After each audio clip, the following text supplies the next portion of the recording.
16 जुलैला सुप्रीम कोर्टात राष्ट्रवादीची महत्त्वपूर्ण सुनावणी। राष्ट्रवादीच्या आमदार अपात्रतेसंदर्भात चिन्हाबद्दलही होणार सुनावणी।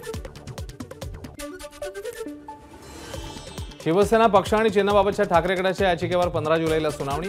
निवडणूक आयोगाने पक्ष आणि चिन्ह एकनाथ शिंदेंना दिल्याच्या निवडणूक आयोगाच्या निर्णयाविरोधात ठाकरे गटाची सुप्रीम कोर्टामध्ये याचिका।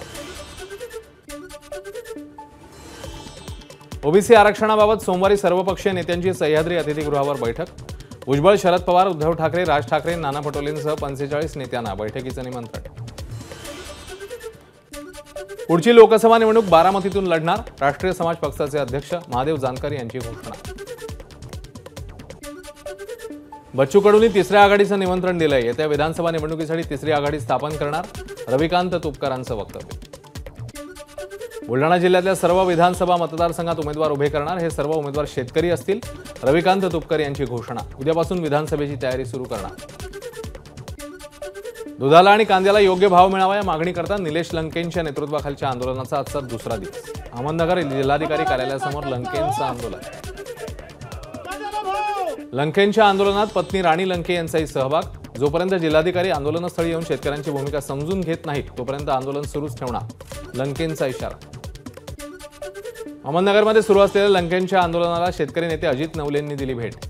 अधिकारी आणि सरकार या आंदोलनाची दखलच घेत नाहीयेत, ही संतापजनक बाब, नवले यांची प्रतिक्रिया। जपानच्या होरिबा कंपनीच्या नागपुरातील प्रकल्पाचं औपचारिक उद्घाटन। देवेंद्र फडणवीस आणि गडकरींच्या हस्ते उद्घाटन। तुळजाभवानी देवीला चॉकलेटचा हार अर्पण। भक्तांनी दिलेला चॉकलेटचा हार पुजाऱ्याने मंदिर संस्थांच्या परवानगी विना घातल्यानं पुजारी मंडळाच्या अध्यक्षांचा आक्षेप। मुंबईच्या भायखळा परिसरात राहुल गांधींविरोधात बॅनरबाजी। हिंदू धर्माला नावं ठेवाल तर समुद्रात फेकून देईन, भाजपचे विभाग अध्यक्ष नितीन बनकर यांनी दिला इशारा। हाथरस आणि अहमदाबादच्या दौऱ्यानंतर आता राहुल गांधी सोमवारी मणिपूरला जाणार। लोकसभा निवडणुकीत मणिपूरच्या दोन्ही जागांवर विजय मिळवल्यानंतर राहुल गांधींचा मणिपूर दौरा।